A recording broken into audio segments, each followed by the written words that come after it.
3, 2, 1. What's up, George? What's going on in the House of Craze tonight?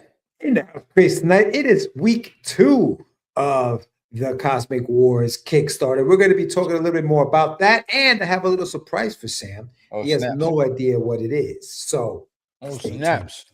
Oh, snaps. Yes. Let's. My computer's acting up. Let's get it.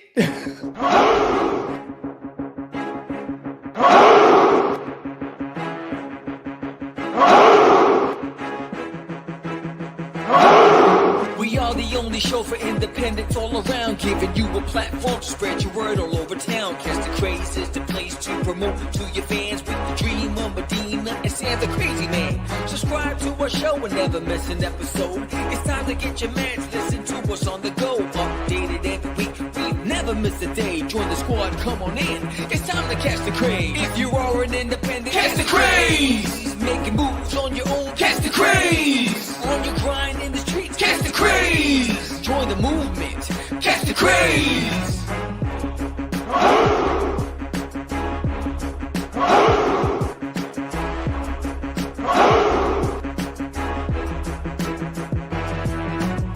Yeah, George, we did it again. Come on now. You know you want to do it. Catch the Craze.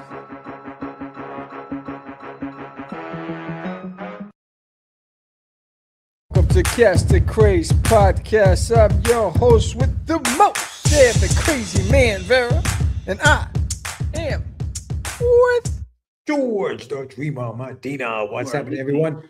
Welcome to another exciting episode of Catch the Craze. It is Tuesday, February 17th, and we are live. If you haven't done so yet, please subscribe to the channel, comment, like, share the video, do all that fun stuff. Tonight we have week 2 of the Cosmic Wars Kickstarter that is live for the next 27 days, I want to say. Yep. So make sure you, if you haven't done so yet, pledge to the campaign. Stretch goals are coming. We are down the home stretch. I know, Sammy, you've been getting a couple of pledges. Looks like a lot of digitals, so that's a good thing. So make sure you share the campaign as well. Go into the show notes, go into the chat, and do so. Tonight we're going to be talking more about the book, more about the stuff behind the book, and like I mentioned in the soft open, I do have a little something to show Sam. So we'll get into that in just a few minutes. But before we jump into all things Cosmic Wars, let me just give you guys a quick breakdown of what I have going on before we get into that. If you haven't done so, please make sure you check out my website, getyourmeds.com, where I have the pre-order button live for the rest of the Shameless Plug book. So make sure you check that out. I also have the retail version of the book online, so place your orders today. Thank you to those who have already placed some pre-orders for the graphic novel. I really appreciate you guys. That book should be out in the summer, so look out for that. This weekend, I will be at Texoma Comic-Con with Sam. We're going to be hanging out this weekend in Durant, Oklahoma. So if you guys are in the area, please head over there, check us out. And if you haven't done so yet and you go into your local comic book shops, ask them for The Adventures of Wonder Dog. Issue number 5 is in newsstands right now, and pretty soon I'll be getting ready to freaking send out issues number 6. I already sent that one out to the printer, so I'm waiting for that to come back. Dude, once you get into distribution, bro, it's over. It's back to back. So yeah, good times. Saw you on Indie Comics Relay yesterday with Keith Leeson and Johnny C on their show Indie Comics Relay. So big shout out to them. And yeah, man, that's what I got going on right now. Briefly, we'll talk a little bit more about what else is going on down the pike as the weeks continue. But today's all about Cosmic Wars, man. And I wanna give you your time to shine. So what you got? Talk to us, Sammy. What do you got going on, dog? Grinding all my life. Grinding. Just grinding, working on pages. It's funny because I was on Keith. Shout out to Keith and Johnny C. Great guys. Love being on that show. I was at that show last night, and I find myself because I'm remastering the whole thing. Oh, San Martino in the house. What's up, brother? What up, dog? I'm redoing the whole thing, and I'm still drawing some of the pages. And I wanted to add more of the drama, and I was struggling with an angle. And so then I was at work. I was eating on lunch, and I grabbed my sketch pad because I have a sketch pad in my book bag at work.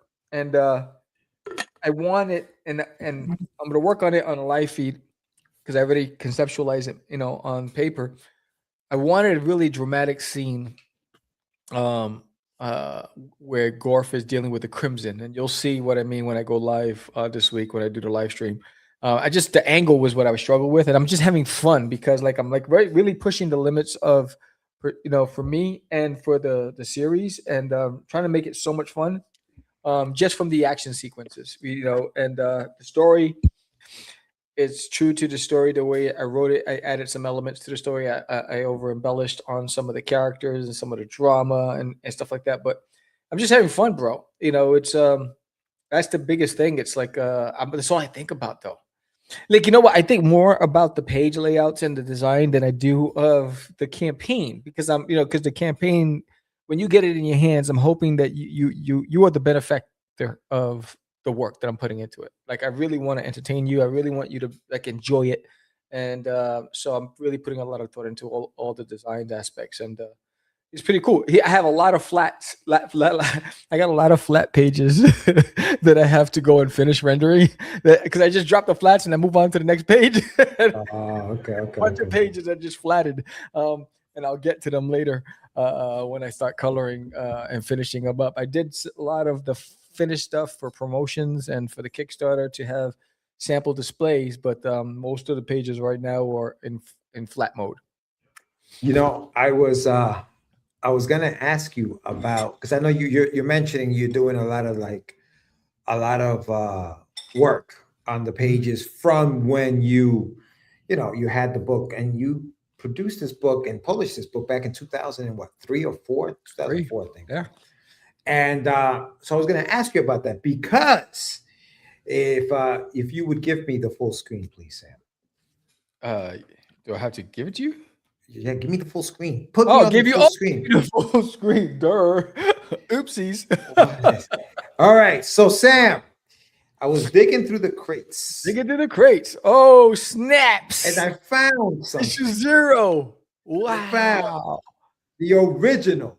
Issue 0. OG issue number. Are we going to show them some pages? Go ahead, man. That's, the pages are different now, but yeah. Damn. There it is.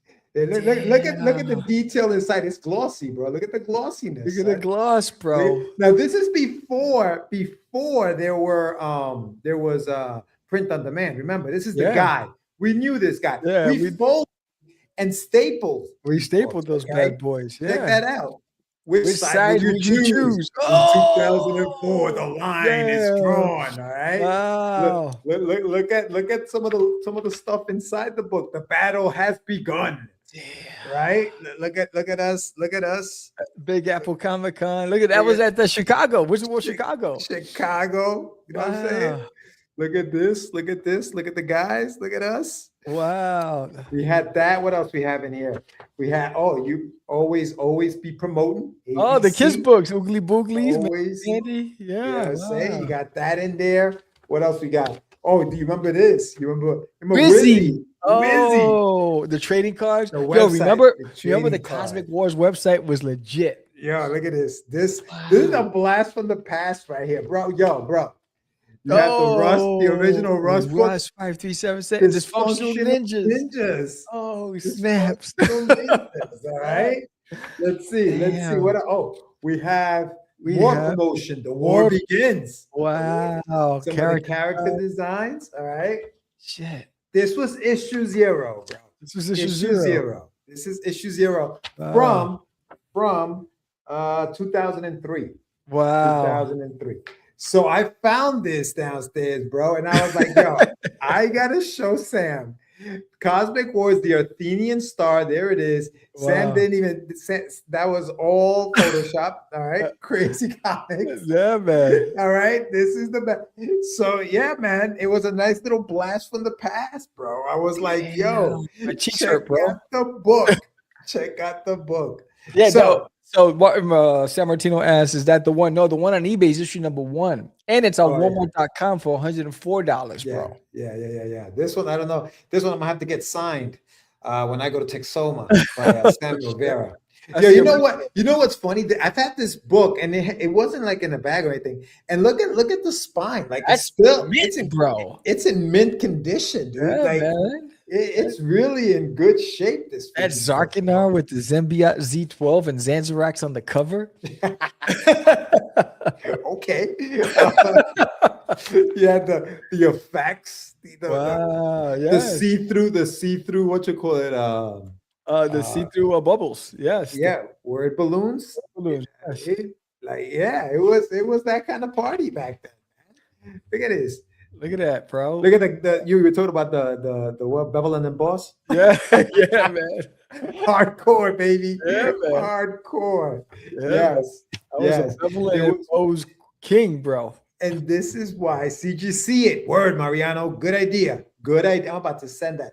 I'm gonna get it signed, and then I'm gonna send that thing out to CGC, bro. Damn. I wonder what they give me. What do you think they give me? 9.6, 9.8? I don't know, man. Probably. It's crazy because, like I said, man, we literally folded and stapled all of these books. We printed 500 of these things. Yes. And we freaking we went crazy. We were crazy. We were the only unknowns at Comic Con with full gloss, with big cardboard cutout characters, with uniforms. We had the team uniform. They were like, yo, who are these guys? Yep. Listen, you know what I'm gonna do?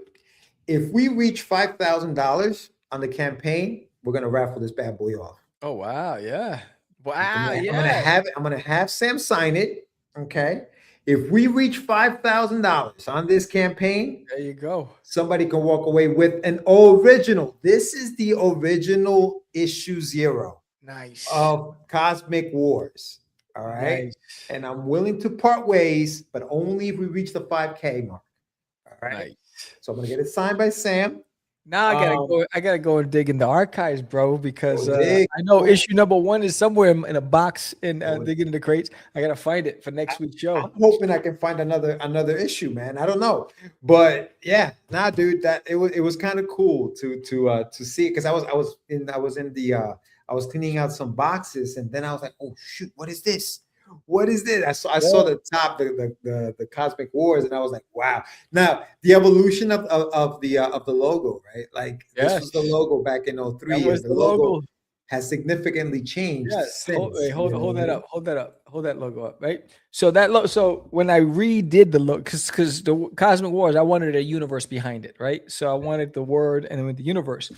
And so I wanted to keep true to the original design when I redid the logo, which ended up looking like this. Where is that bad boy?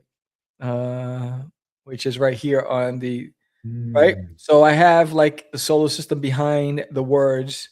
I wanted that same look and feel. And so I try to keep it pure, but I wanted something today and relevant. Yeah. You know what I mean? I wanted something that's going to resonate with the. I love the redesign of it. I like the colors, the color palette, all that stuff. Michael, CGC won't put it in the yellow holder unless someone witnesses the signature. From what I understand, Mike, and I have a friend of mine who does a lot of these CGCs. Now they can authenticate the signatures, and I believe they will still put it in the yellow if they can prove through their authentication process that is the original signature from the artist. Now, I don't know if Sam's signature is in some sort of database for them. I don't know. So maybe you're right. They won't put probably got like 4 different versions because my it's a fake news. Oh, fake news. He's like, you lying. You lying. He's lying, son. The trap. Damn, Mike, shit, you typed that out real fast. You didn't even let me finish. I'm gonna let you finish. He Lou says, says, today you tell me something y mañana otra cosa. Yo, an original. That's the 0. Yeah, this is 0. This is issue 0. Now, this is a lot shorter than what you're planning to do, Sam, because I That think was this 16 pages. is 16. Yeah. That was This is 16. The original pages. issue 0 was 16 pages, which is why this issue 0 is not. And Right. and this issue 0 is a mashup. It's a combination of issue 0 and 1. Because I wanted to give you enough story that you're gonna want to come back. So I didn't want to just do an issue 0 16 page. I feel like I would be shortchanging people. So I'm really gonna, you're gonna get your money's worth on this one. Well, yeah, I mean, there was, and you know what's funny? The book reads, like this particular book reads like a cartoon, like an episode from a cartoon. Yeah.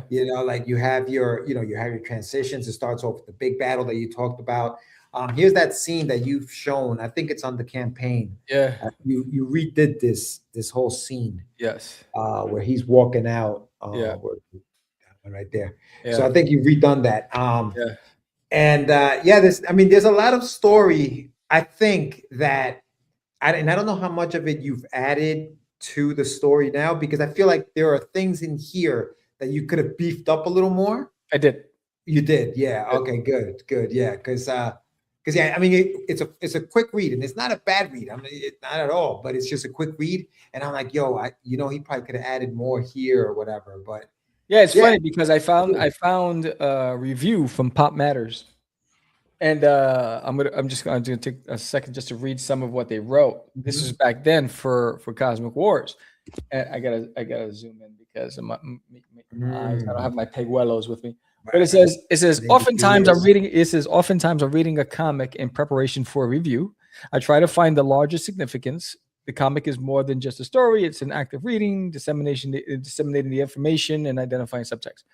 For many of the books available, there's a world of hidden meaning located just below the surface that requires the participants to look beyond the plot and story. So when I read Cosmic Wars, The Athenian Star, issue 0, which is funny that you have it in your hands, I was looking for the underlying message that would be the focus of the review, instead of finding hidden cultural metaphors or implied societal critiques. I found something just as significant: a comic that was on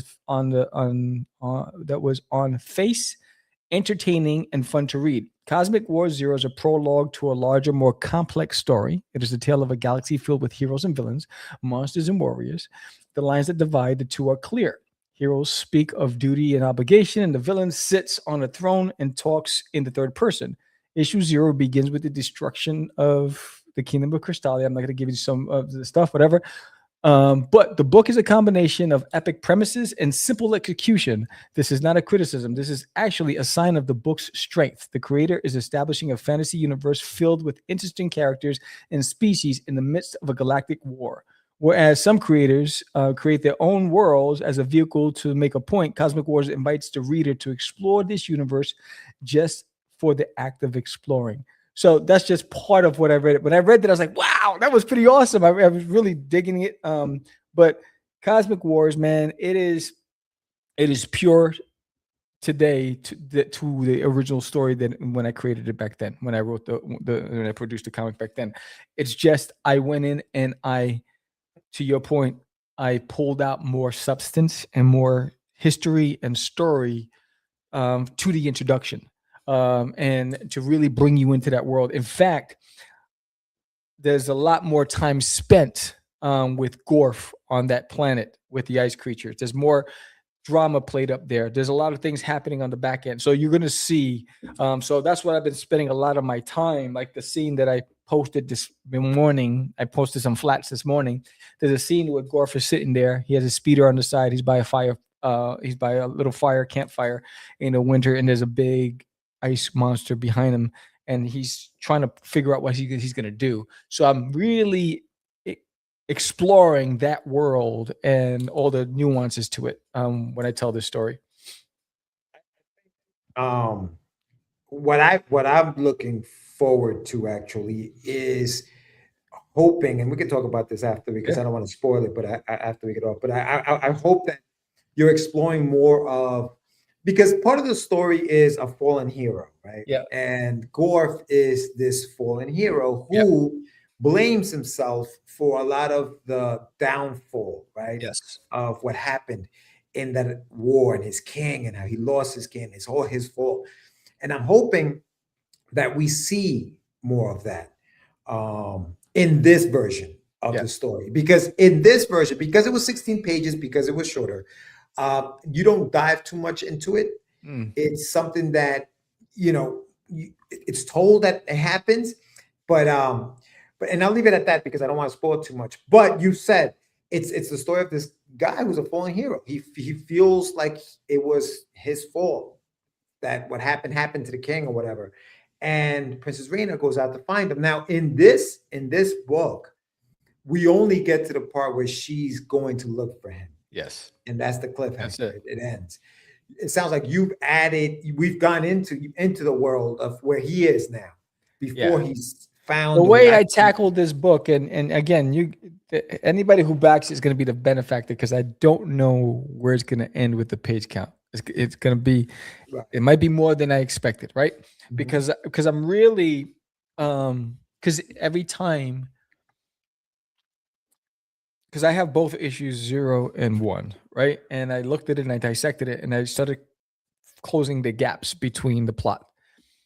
And as I'm doing it, trying to decipher where do I end it, but what do I need to tell so that way when you walk away and you picked up the book and you read it for the first time, you feel full.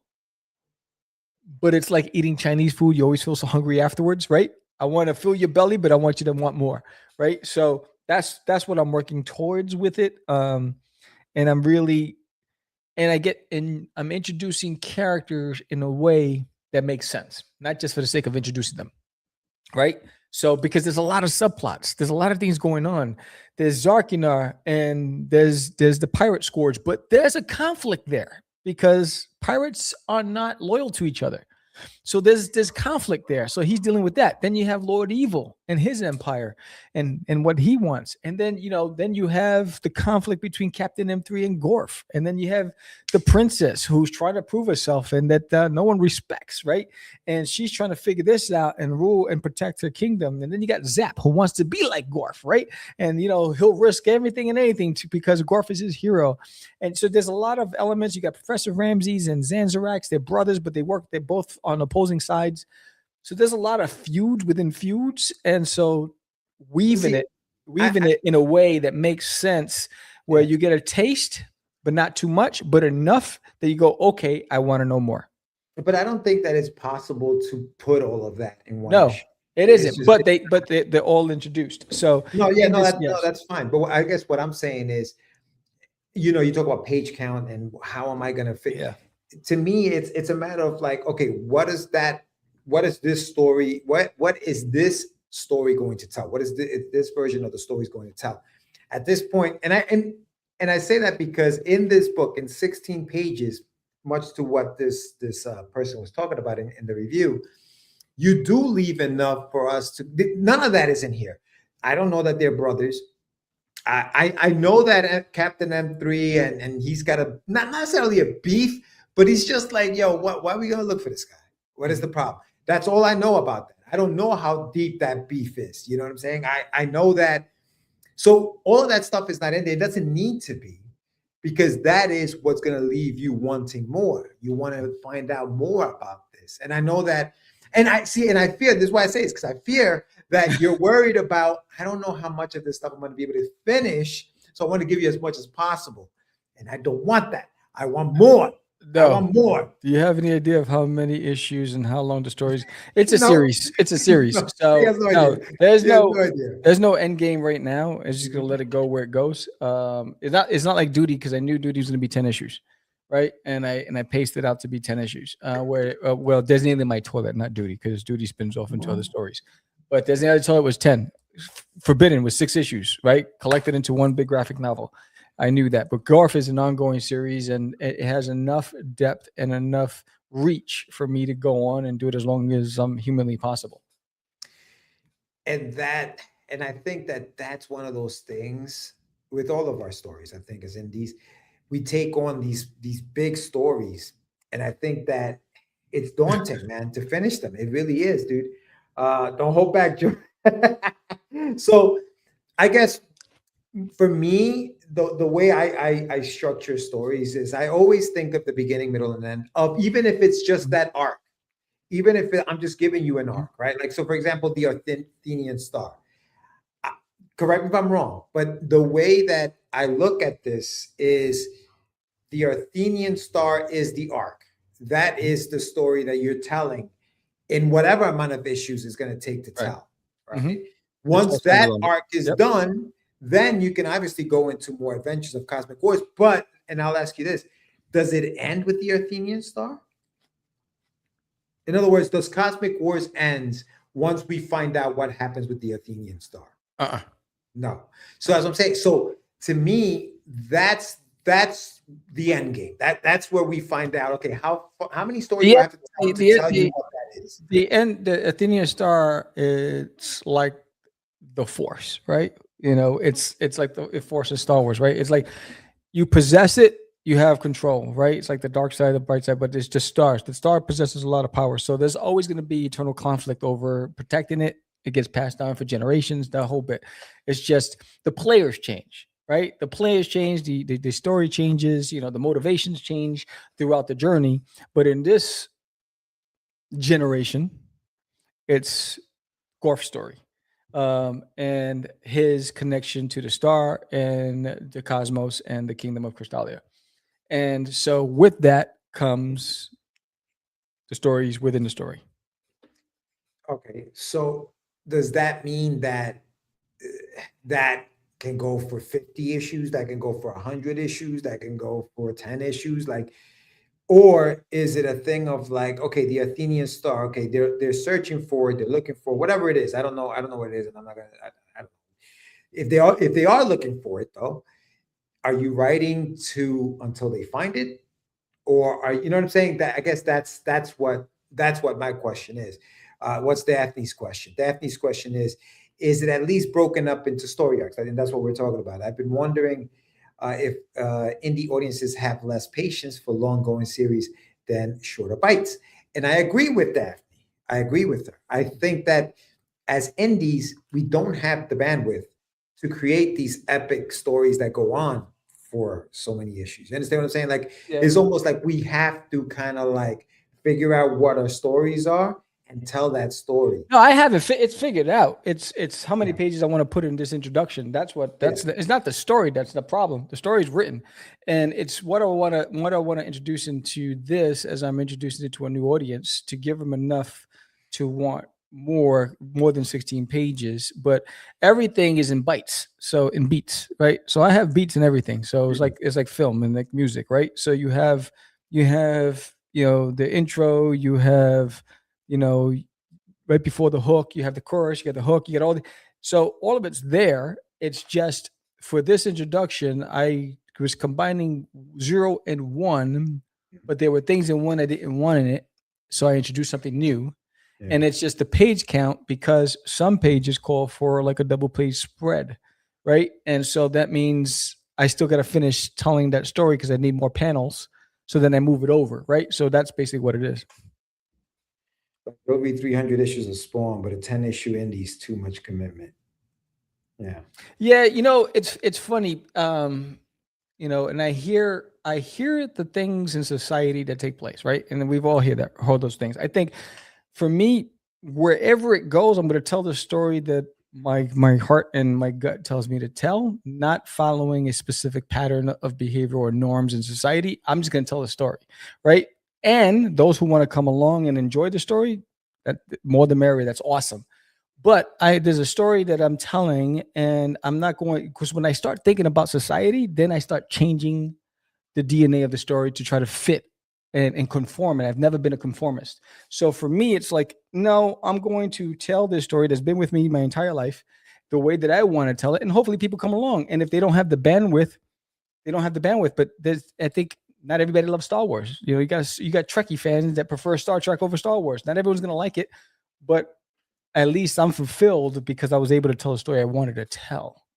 That's my mentality. That's the position I sit in. And I love that position. My fear is that, like, and you've mentioned this, and this is why, like Lou says, don't hold back, George. But like when I hear you say, well, I want to see how this does before you know what I'm saying? To me, that tells me the story is not going to get finished unless, to Daphne's point, there is a commitment from the fan base.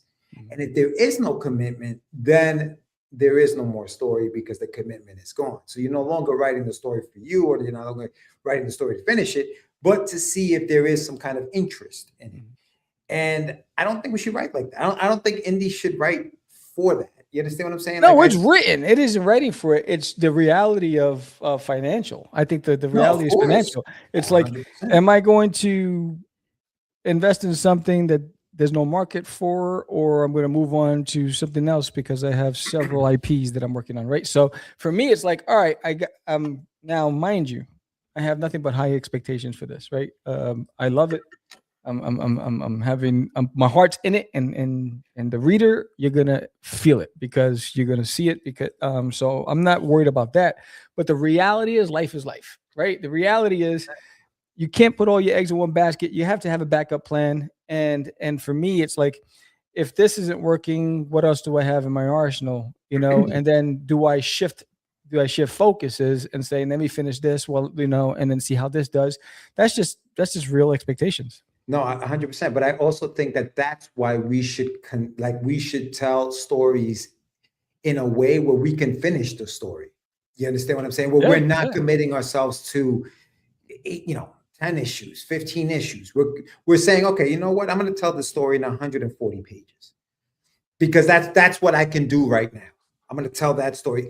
It'll open up almost like what you did with Forbidden, right?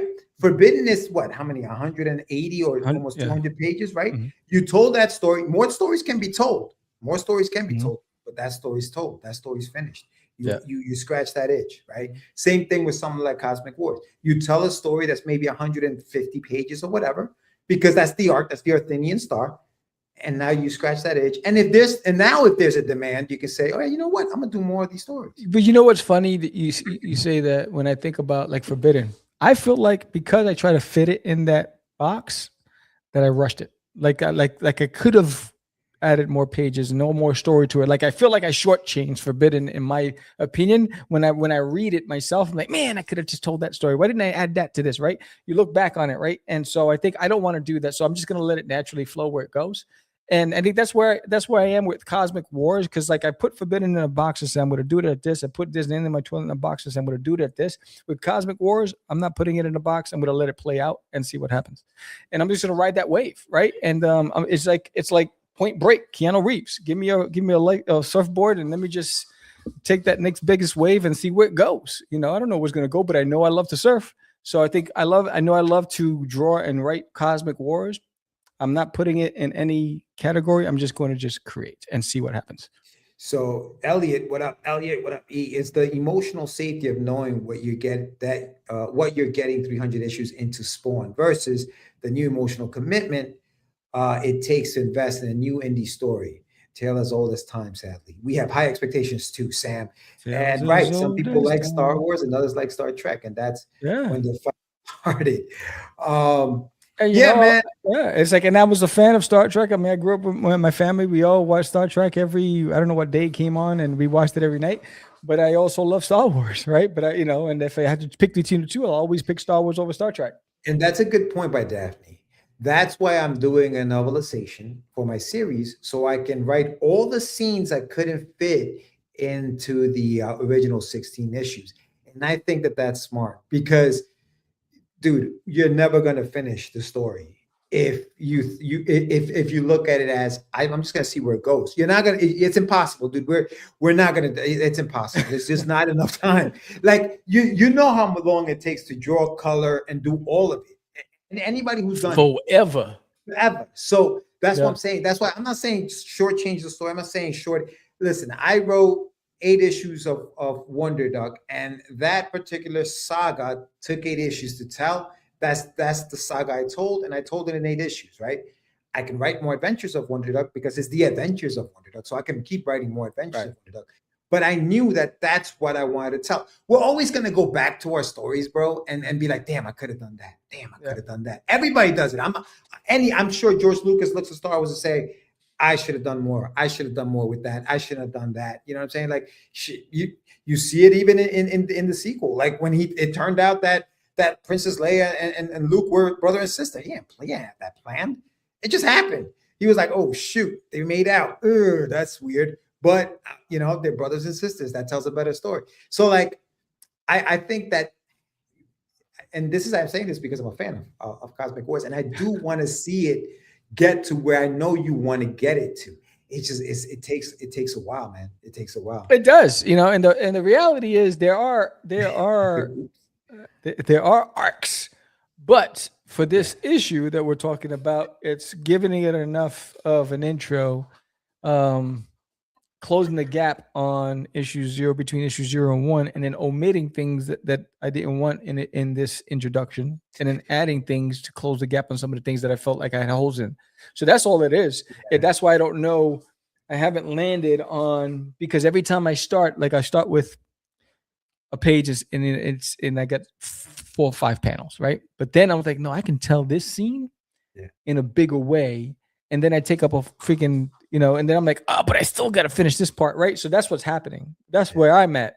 It's not like it's not written. It's just I want to see more, right? When I'm drawing it, right? I was like, oh, if I did this, right? And that's where I am. I'm in the sandbox building a sandcastle, and I'm just running back and forth to the house to get more water so it can stick, right? But you also have to keep in mind that there is a time limit. And I'm not saying life. I'm talking about just in general. Just like for this campaign, for example, the campaign ends in March. Your fans are looking to get that book in the next couple of months. Where is the book, right? So that's what you're fighting with. No, I'm saying that's what you're fighting with. Yeah. So you have to kind of figure out how to keep yourself from doing that. And again, I know. And what's going to happen is, even after you finish the book, you're going to read the book, and maybe years from now, you can be like, damn, I could have added that. I could have done that. It's just what we do. You know what I'm saying? Yeah, no, but as far as them getting it on time, they'll get it on time. No, I'm not saying they won't. I'm not saying they won't. I'm just saying you're talking about, I'm doing this and I'm wondering how I'm going to do that. And I get that. I understand that. Yeah. But I guess my thing is, how do you fix that problem in a way, right? How do you keep yourself from going down that hole, that dark hole, right? Is it outlining? Is it just saying, you know what, I can't keep doing it? Like, what do you do? Like, what is your process for stopping that from happening? I don't know. It's never happened before. And so I think I pulled it out and I said, I can't give them 16 pages. So I put out 1 and 2, 0 and 1. And I was like, all right, I don't want this in the book, in the first introduction. That's too much. And then this is not enough. And so that's basically what happened. I had to take and rewrite issue 0-1 to make it make sense to be an introduction to 0. That's the only thing that happened. And then once I did, then the artist in me, once I have written, then the artist in me goes, I can make this even better, right? You start drawing it. It's like, oh, you know what? I know I wrote it down to 4 panels, but I can do it here, right? So I think it's the writer and the artist, they're at odds with each other. And so the writer's saying, follow this structure. The artist is saying, yeah, but I can do it this way, right? So, and I think that's the first time I've ever been in that situation, because normally I have it all plotted out, written. You see my scripts, right? And I got it, and then I just follow, right? And then now I'm just like, nah, right? And then, and you should see how many half-finished pages are in the archives that I started, and I was like, no, I'm gonna do that over. No, I'm not feeling that one, because I was done. I was like, I'm not feeling it. Right. And I think that's where I struggle with. Yeah. And that's why I say, listen to the writer. Listen to the writer, because he's going to get you there. He's going to get you. You got to trust in the writer in you. You know what I mean? What does the chat say? The story's so big, it needs different formats. That's a good point. Lupin says, oops. Elliot, it's always easy to say, I should have done XYZ looking back, but you make the best work you could make at the time that you made it. And when you learn and apply what you learn to the next thing. Let's not make Raina the sister, even if she's from another mister. And what's the age range for Cosmic Wars? Because I know Duty was for younger people. Cosmic Wars, I would say 10 and up. because of there's a lot of weapons in it, right, and swords and all that stuff. But I think it's safe to say 10 and up with Cosmic Wars. Yeah. You know, just because of that. Even though I know kids today are playing Call of Duty and World of Warcraft and you know whatever it is, and just for that sake, I think it's enough to attract those of our generation from the nostalgic aspect, right? And I think I was Keith Gleason brought it up last night on the show. He was like, he thinks of like, what is that TV series? Which one? They were like, they had like Starcraft or something. I forgot what it was called. It was a sci-fi TV Farscape. That's what it was. Farscape. He's like, it reminds me of Farscape, and that could be this. And so yeah, I think it's but I always tell the parents at the conventions, you decide, pick it up, read the first couple of pages, make the decision if it's right for your child. And I always say to even with duty, they go, what's the age group? I said, pick it up, read it, tell me, you decide. I always put it on, I would tell you what my preference is, but it doesn't mean anything because you might have a different standard. So yeah. I let them read it and let them decide. Michael says Fortnite, Sam, not Call of Duty.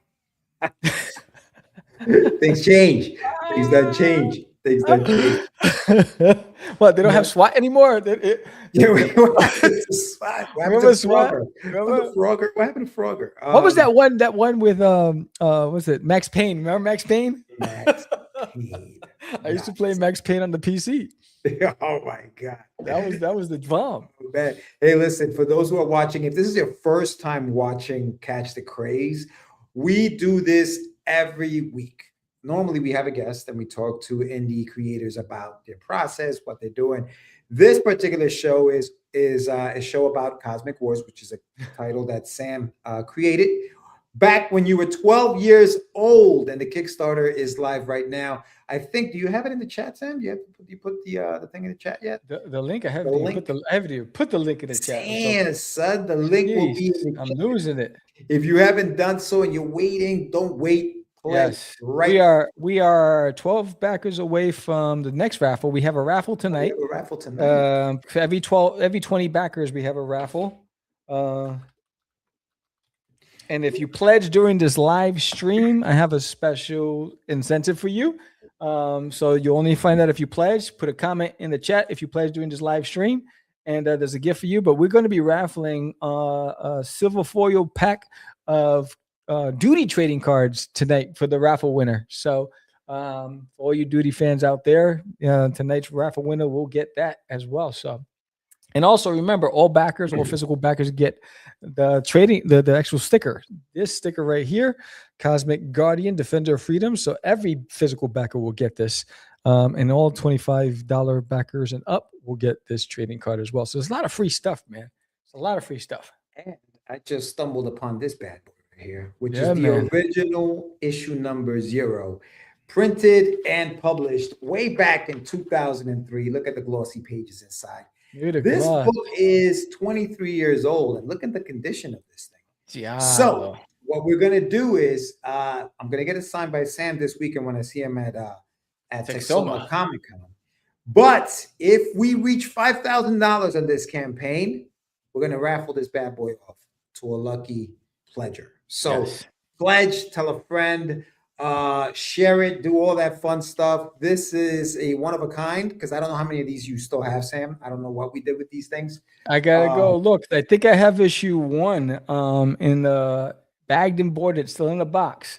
Nice. So I'm gonna go look for it, because if I have that, I'll raffle that off as well. Wow. Yeah. So make sure you pledge to the campaign. Don't wait. The sooner you do it, the better. It's always good to keep these campaigns going for the algorithms. That way they get pushed up to the top. So don't wait. Don't wait. Don't be like, I got time. What is it, 25 days? Yeah, I'll pledge on day 21. I mean, on day 1. You know what I mean? When there's only 1 day left. Nah, just do it now. Yes. Do it now. Do it now. And even more reason to pledge. Hold on, let me see if this is it. Hold on. Because let's see, is this it? Yes, this is it. So stumbling, I typed in Cosmic Wars in the search engine, and I ran across this. This is a guy, someone on eBay selling the Cosmic Wars issue #1. That's cover for issue #1 for $100. They sold it, Sam. It They ended. sold it It for ended. $100, right? And this was just a week ago. No. And then this is on Walmart.com for $103, bro. So if you haven't backed Cosmic Wars, the universe is saying, get it while it's hot. It's awesome. I saw that. I was like, yo, George, did you see this? That's crazy. Hilarious, dude. That's crazy. Yes, and that's from 2004, that cover. Yeah. That was the cover. That was the cover for issue #1. That was one. Yes. Yeah, that was right there. Hilarious, bro. Yeah. Crazy that they went for that much. But yeah, man, no, it was fun. I mean, it was fun. Like I said, it was a nice blast from the past. I sat there, I read it.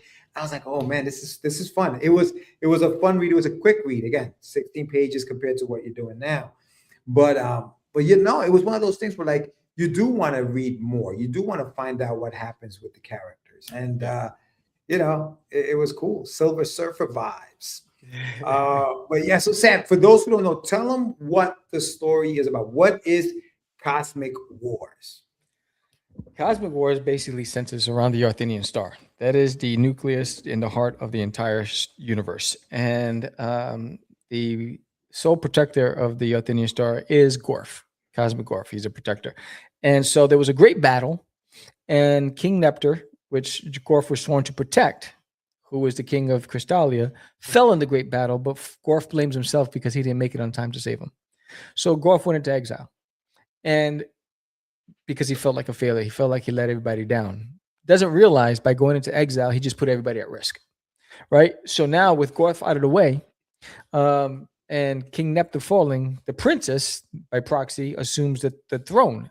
But there's never been a female ruler, so she has challenges that come along with it because most allies don't want to support a female, especially who doesn't have any experience. And then you have Lord Evil now realizing that Crystallia is vulnerable. He's plotting to overthrow the kingdom. But then you have Sarkinar, who's a pirate overlord who wants the star as well. So he's plotting his own takeover. But then the princess knows she needs Gorf, but they don't know where he is. And Captain M3, who's now in charge of the Royal Army, doesn't feel he needs Gorf and feels that he's more than capable of protecting the kingdom and keeping the peace. And the princess knows that he just can't. And so she risks everything to go off and search for Gorf in the farthest reaches of the universe, the most dangerous parts of the cosmos, and to go and find him and try to convince him to come back before it's too late. So that's, in a nutshell, that's the story of Cosmic Wars, the Arthenian star. And so there's a lot of elements and a lot of layers to this. But we start the story with the backstory, which introduces what's happening currently. So I guess what starts the war? Is it the star itself? It's the star. Everybody just wants possession of it. You know, that he who possesses the star controls everything, right? So, and the history of the star comes later on in the arc, but right now it's really about the fallen hero. So so if people were watching the show last week, you know, you went into this was something that you created when you were 12 years old. It's based on an imaginary friend that you had, right? Yeah. At what point did you bring the idea of the Athenian star? Like, when did that kind of like become the thing? Like, okay, I need something. And when was that moment that you were it was a few years before we met. It was when I was rapping. Is when I think I was because it was around the time where I was getting ready to release my first single in the music business, and we had Crazy Skills Productions, and we're building everything around Crazy. That's when I created Crazy Comics and Crazy, media group. Everything was like around Crazy, right? And so that's when I created the Crazy Comics division. That's when I started writing Cosmic Wars, and it was in my teens. So I was 12 when I created Gorf, the concept, but he was scrungy, and then he evolved into Gorf in my teens, and then it just started building from there. So was it something like you were like Athenian star? That's it. I can't tell you the influence behind the Athenian star or the name, Right, the name. Yeah. because the name just comes to me. It just pops in my freaking head, and then like that's it, right? And so I can't. I'd be lying if I came up with something like, yes, I was on the, I was in the middle of the ocean in Tahiti, and none of that stuff, right? So I saw a comet falling, and no, I don't know. I just know that when I started talking about Gorf and I created his story, and I gave him the title Cosmic Gorf. I was like, all right, this is power, right? He's strong, and then he's got to be a protector. What's he protecting? That's how I start. So I start asking, similar with Forbidden. I always start asking questions, right? And so that's how it happened. I started asking questions. What's his purpose? And then I started building layers to it. And then his backstory is even more unique. And you'll find out about that as it goes on, because it's a lot more complex. Because there's a lot of memory blocks, right, in Gorf's, where he without giving too much, you'll see. Yeah. Do you find that you're still creating the story even now as you're going back into it? I'm finishing where I left off. Yeah, I'm finishing where I left, because I never finished it. I wrote the plot, I wrote the bios for all the characters, but recently I added more characters, and I'm continuing where I left off, right? So it was similar to Forbidden when I decided to pull Forbidden out a few years ago. I started finishing the script and I had everything, like the plot line was done, the character bios was done, all that stuff was done. Now it was just merging it all. So now it's just making it make sense in beats, right? So you guys call it arc, I call it beats, right? So in beats, right? So it's like boom, boom. Right. No, for me it's like I say it's like boom, boom, boom. It's almost like rap songs, like every verse has 16 bars minimum, right? So it's like, so I'm looking at it like that, right? So it's like, how many bars are in this, and then how many bars do I need to tell this story, right? And what story am I telling in this verse on the rap song, right? So on the rap song, I might be talking about my girlfriend, but then on the second verse, I'm going to be talking about the guy that she left me for, right? So it's like, that's basically how I pace it out. Yeah, man. No, it's writing is hard, but it's at the same time it's fun and rewarding. Yeah, you know what I mean. Especially when you're telling these stories that we have in our heads. Like, how do we put this all on paper? I know that there are a lot of the people who watch this show. Like, I know Michael's got a story that he's writing, and Daphne, obviously, she's got her story and stuff like that. And I'm sure that we struggle with what you're talking about, right? Where do we go? How do we take the story where it has to go? And I guess do it in a way where us as the creators are satisfied with where we took the story, and we hope that the reader is satisfied with where the story went. And I guess you talked about Forbidden and how you thought, oh man, I could have done this, I could have fleshed that out more. But at the same time, it's like you just hope that the reader understands what you were doing or what you were trying to do. Yeah, I think I struggle more with not telling the story, but really the time that I have to tell the story. I think that's what I struggle with. I struggle with, the reality is, dude, the days are going by fast, bro. Yeah. Jesus. It's like I wake up, I look forward to Fridays, but as soon as I take off my jacket and walk in the house on Friday, it's Monday to go to work again. I'm like, where did the weekend go? I don't even remember what I did. You know what I mean? And I feel like I'm always grinding, right? I feel like if I'm not working for somebody else, I'm working for myself, and I'm trying to build this. So it's like I'm constantly grinding, and I'm chasing time. And I think that's the hard part. It isn't the act of creating. It's really the act of finding the time to create in a way that, like, I force, like, I'm at peace when I'm behind the table and I'm doing this. Like, this is my Zen moment. This is but then I realize there's a world out there that I'm ignoring. Right. So it's that part. I think it's, without getting so philosophical, I feel like sometimes I put so much into everything that I'm not putting enough into me, and so because I'm trying to get all this stuff done. And so, we get off this, I'm going to be up till midnight drawing. Right. And then I go to sleep and I get up at 4:30 in the morning and I'm drawing. Right. And then I have to be out the house at 8 o'clock to get to work. Right. And then that's all I'm thinking about is drawing. right? It's like my mind is fixated. Then I'm at work. I'm all in at work, and then I can't wait to get to the drawing table. So that's where I am mentally. Yeah. No, and it's it's sad to say, but it's like I said, an unhealthy way to live.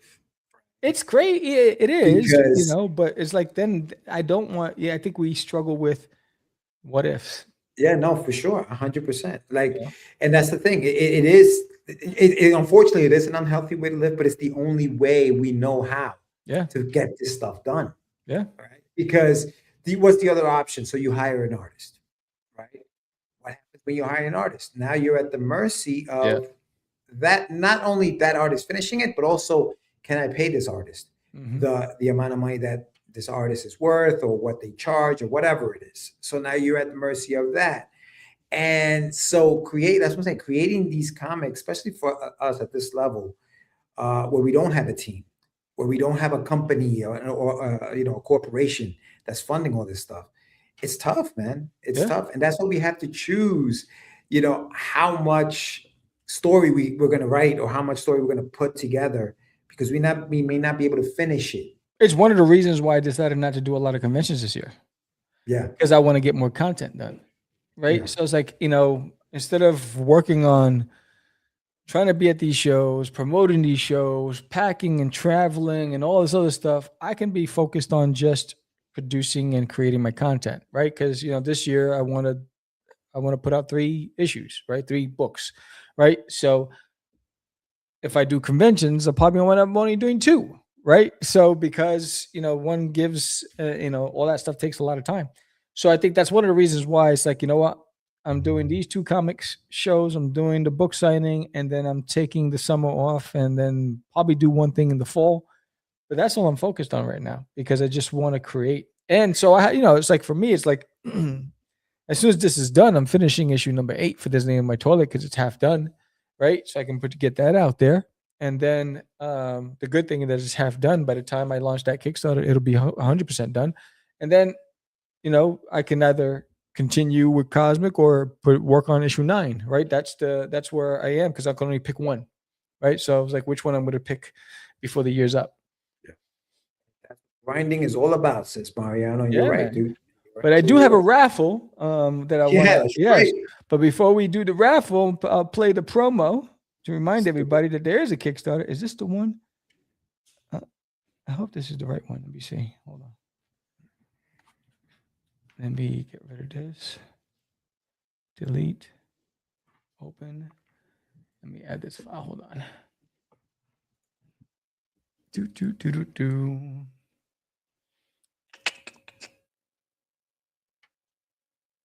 Sorry about that. I should have had it up there. My computer's acting slow because I've have so many big large graphic files. Yeah. That my computer's just like going haywire. Let me. Oh, is it? Oh, there it is. Here it is. Where is it? Here it is. Is it?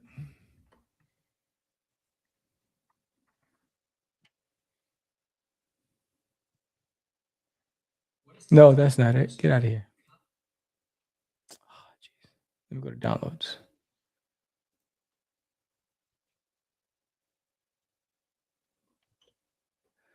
Anyway, hold on. I'm still trying to upload it. Yeah, man. No, this is fun. So again, tonight we're raffling off the silver foil pack of trading cards for There's an Alien in My Toilet. So all you Duty fans who backed this campaign and coming back, get ready. Is this it? I think this is it. Let me see. We are ready today, guys. There it is. I'm ready. It's uploading. All right, we're getting ready. We're gonna play this. We're gonna play this. Huh? Is this the video from last week? No, this is the one, the new one with the graphics. Oh, okay, okay. Yeah. It's just loading. We were obviously very ready, guys. We were very ready for this. We were 100% ready. Show us what we're raffling off. Show it to us one more time, Sam. What does the winner get tonight? It's in the box, but it's the Gorf pack of the My Toilet trading card set. Damn it! It's in the convention box, yeah, because I'm packed for Texoma, but it's in there. Right, yo, I got to pack. I got to pack for that. Well, I just got to pack my stuff. But I know that once you go pick me up at the airport, the car is gonna be packed. Because I remember every single time you come to get me, the back seat is packed. What are you gonna do as far as the setup? Because in the past it's been all duty. Now you have. Well, that's duty. what I'm spending. I'm spending Thursday night sorting, because I'm not gonna take the volume that I normally would take. Because I have to make space for Forbidden. Right. So here's the promo trailer to remind everybody about the Kickstarter. If you haven't backed it already, please back it now. And then when we come back, we're going to raffle. Hi, my name is Samuel. I'm an artist and creator, and I created Cosmic Gorf when I was 12 years old. And now I get to share it with you after all these years. And I can spend this entire time trying to convince you why I would love for you to back this campaign. But I'd rather just for sure.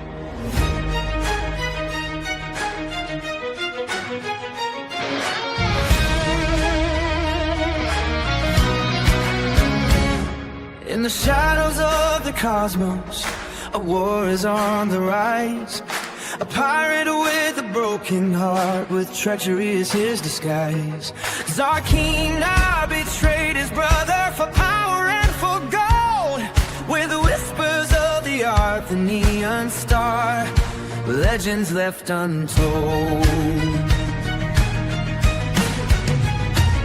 Through the starlit skies he sails, reckless and unbound, while beneath Crystalia's castle lies treasure to be found.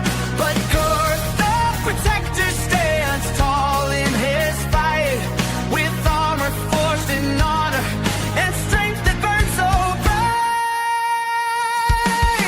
Light years away from peace tonight, the Essos call our names. The universe, a battlefield where hope ignites the flames. Hold fast to your courage, for Gorf is on your side. We're warriors in the cosmic war. Together we will rise. Together we will rise. Yes. And now it's time to spin that wheel, baby. Hold on, Sam. Let's let it. You know, everybody heard the song. Lou has a couple of comments. You know what I'm doing? She's spinning on her chair. We had a good time with her yesterday. It was fun. Talk to me about this song before we do. You got to go somewhere. You got things to do. You got somewhere to be. No, I'm just getting everything in queue. Okay. Talk to me about this song. We got a song now. What's up? How did this come about?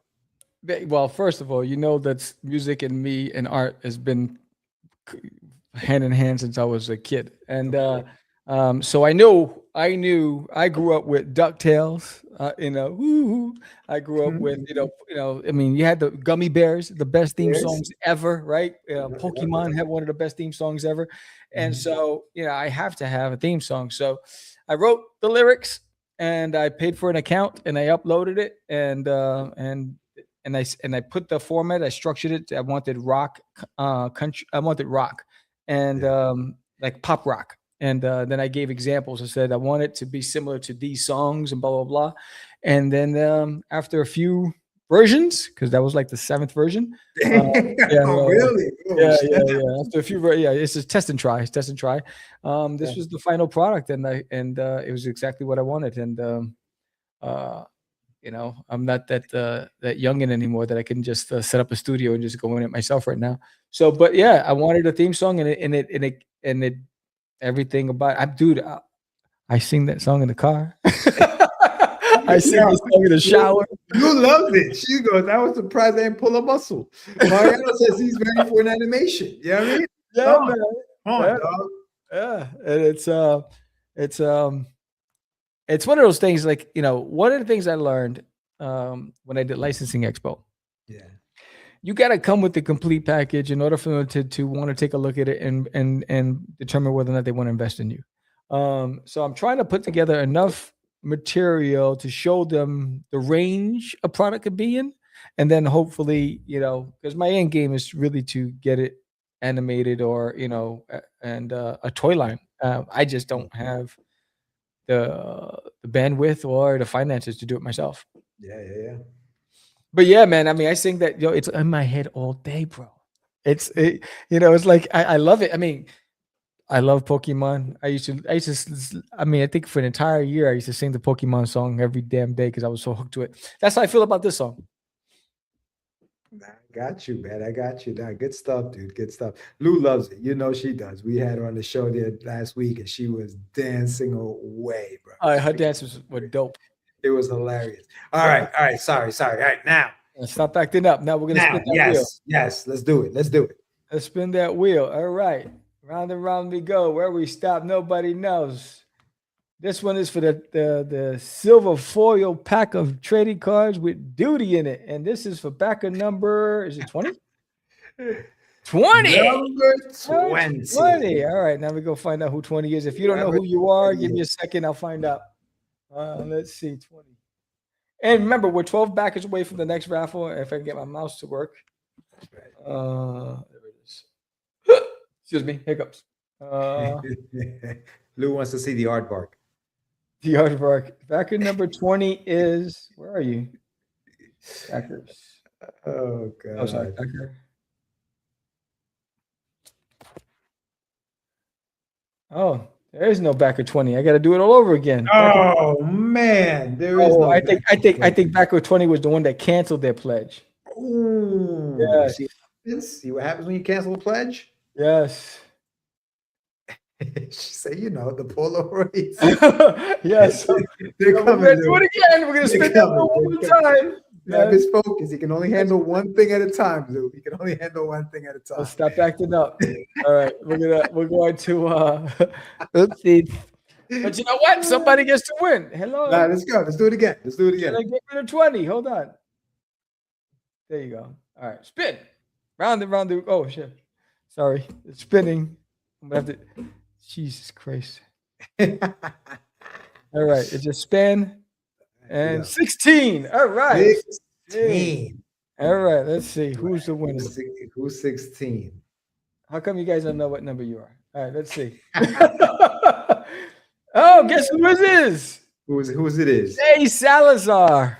Mr. Salazar. Yes. Jay Salazar, number 16. You have a pack of trading cards. Yeah, man. With duty in it. With duty in it. It's a dutiful Christmas, bro. It's dutiful. Now listen, can you hook up Lou and show her the Polaroids?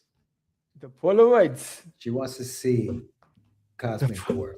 Oh man, what is it? It's right here. Hercules. There it is. Hercules. There it is. That was a combination of the Stay Puft, Marshmallow Man, and Alf.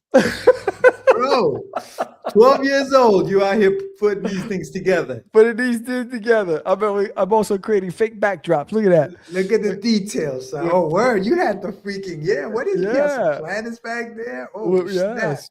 Polaroids, bro. Polaroids. Wow. I like it. Good stuff, bro. Good stuff. To be young again. To be young. Yeah, man. To be young again. Dude. All right. So where are you going to be next? I know you have some shows coming up. We're going to be at Texoma, but you have podcasts that you will be on.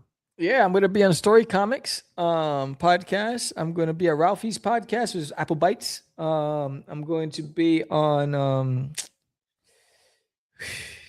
I have a few.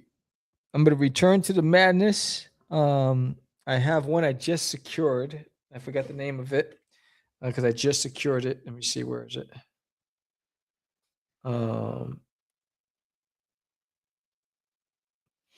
Shout out to Ralphie, man, because he always makes room for me. I love that guy. Thank you so much.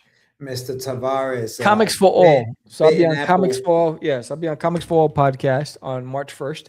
Yeah, hold on. I just want to give a shout out to Ralph. Bit and Apple TV. If you guys don't know, check that out. He's a huge supporter of indies, bro. Always has been. And he's always willing to open up his doors to Sam. You're going to be on there. So that's dope. When is that one, Sam? I'm sorry, you said this one's on a Monday. Okay. It's on a Monday. I think it's early. Let me see. What is it going to be? I think he goes on late, bro. I think He goes late on Wednesdays. He Yes. does. Yeah, he does. So it's February 23rd. Okay. Who's this? No, this is the wrong one. Oh, this is Raffle. Yeah. February 23rd. It's 7:30 p.m. Eastern time. Your time, 7:30. Yeah. So it was either that or 10:30 at night. I know. And I was like, nah. Yeah. I was like, I'm good. No, because I'm drawing at that time, and I don't want to interfere with my drawing.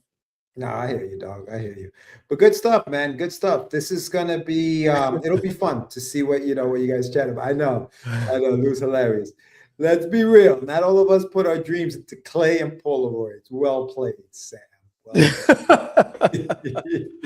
Yeah, man. I was I was always, and George could attest to this, I was always documenting everything.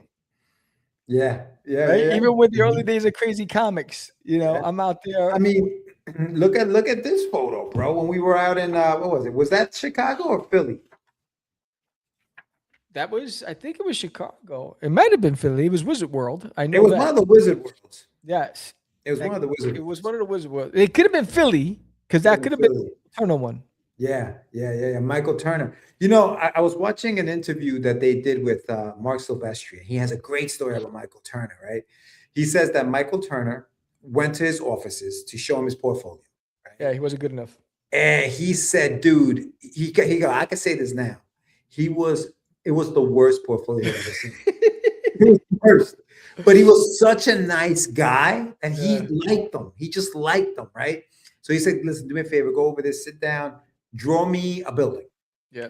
Comes back an hour later, and he says he describes it as what I could say was a loaf of bread with holes in it.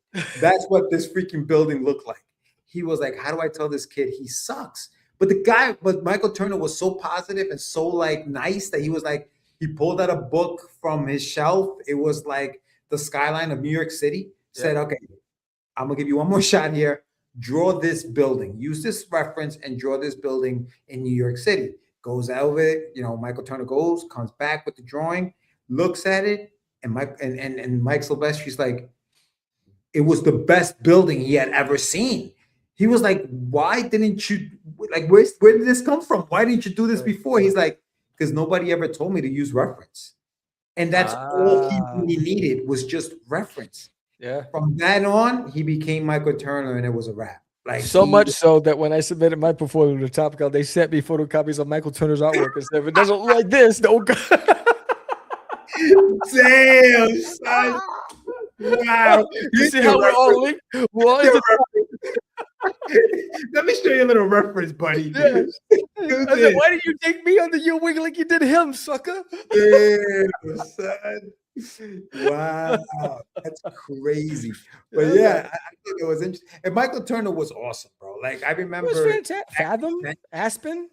Yo, was it Soulfire, whatever the hell he had? Yeah, he was giving away copies of that book at that convention. Yeah. I actually have a signed book by him. It was the Superman Batman. Remember he was doing Superman Batman? Yeah. He was doing that storyline. It was like issue number 8. Yeah. The girl from Krypton or whatever, and it was Supergirl on the cover. I have the sketch cover signed. And it was not only that, but also the team he was working with Liquid that was doing the colors. Oh, they were doing the colors. They took coloring comics to a whole nother level. Because they were coloring from his pencils. They weren't even inking at that point. Yeah. They just went straight to colors at that point. Yeah. Yeah, Liquid was the most sought after coloring company. They were crazy when they did the water and they did the translucent wings on the fairies. Oh, it was insane. Yo, I was like, dang. They changed the game. They changed. Mariano, you met Mike Silvestri last year? Yeah. I saw him at Terrificon. You follow him? Awesome. You follow him? Awesome. I saw him. Yeah, no, I saw him at Terrificon. He was awesome, bro. He was freaking awesome. He's really cool dude. Yeah, really, I think, and I'll say it over and over again. I think the coolest cat I ever met in comics was Brian Pulido. Yeah, Brian Pulido was awesome, dude. Yeah, I think he's just genuinely good person. I mean, he was giving of his time. He was giving of his knowledge. Just selfless, and I thought that was the best experience I had. I mean, because we hung out with Michael Oming, we hung out with Angel Medina, we hung out with a lot of these dudes, but this guy Brian Pulido for me was class act all the way. He was so supportive of what. Yeah. As a matter of fact, at this convention where we had these books debuted, Yeah. he came over to the table and made Yeah. sure to tell us that we should keep going and don't stop because this Yeah. stuff is great. Yeah. Yeah. Yeah, he was awesome, bro.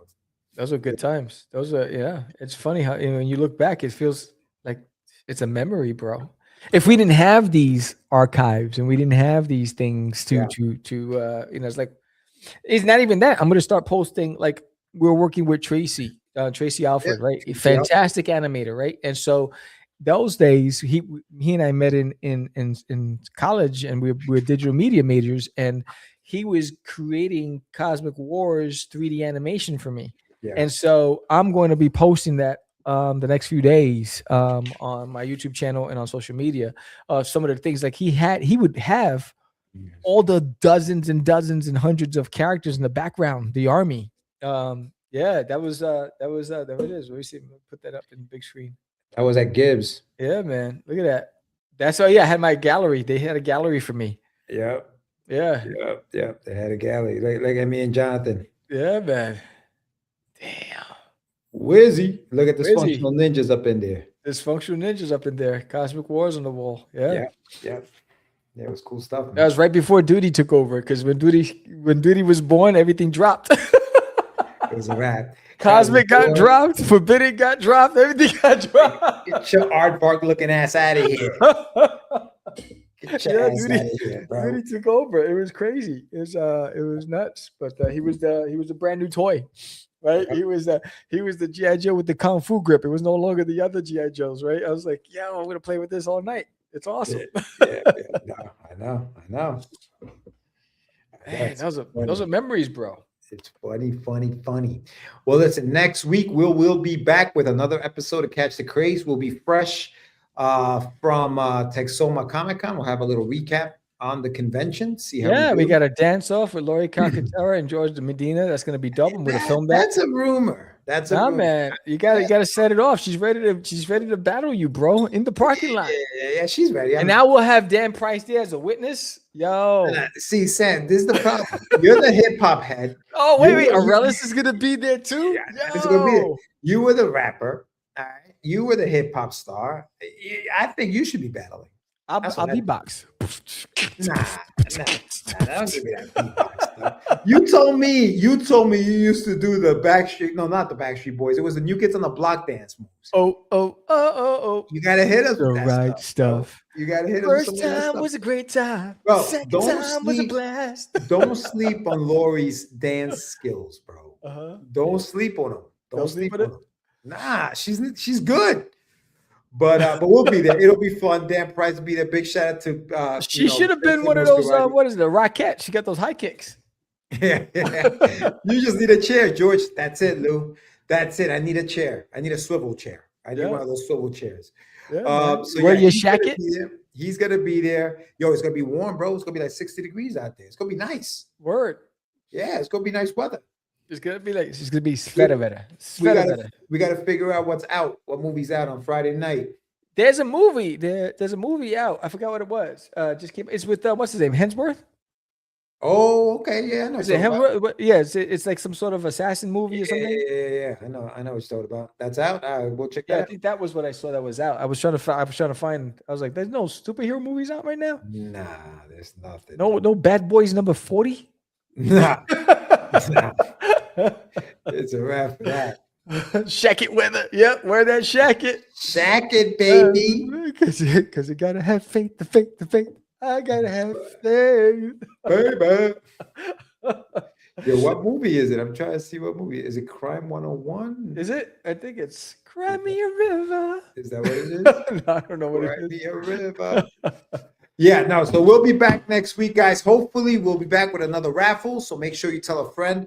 12 more. 12 away from that, and $284 away from unlocking the first stretch goal. That's where you can do it.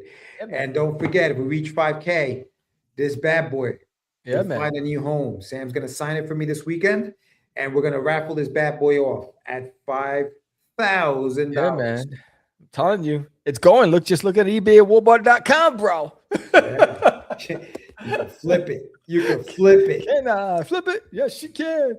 But yeah, so anyway, thank you everybody for joining. Thank you again. Check out if you're a fan of Lupon's art. She did a fantastic cover on the campaign. If you didn't see that already, if you're a Frazetta fan or a Lou fan, or if you're a fan of my work, go and get this cover. It's gonna be awesome. And if you're a fan of Marco DeFilio, this cover right here is badass as well. And then you're just a fan of Duty, and you've been with me for Duty, you want to come along for the ride with Cosmic Wars. So it's going to be dope. It's going to be fun. It's exciting. Thank you, everybody, for watching tonight. We'll see you next week. We'll have a recap from Texoma Comic-Con.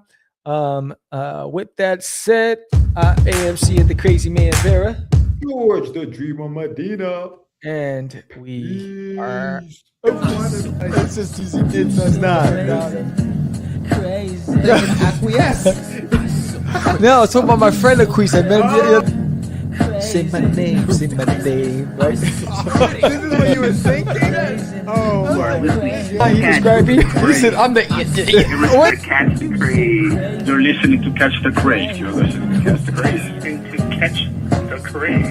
You are listening to Catch the Craze on Catch the Craze. You're listening to Catch the Craze.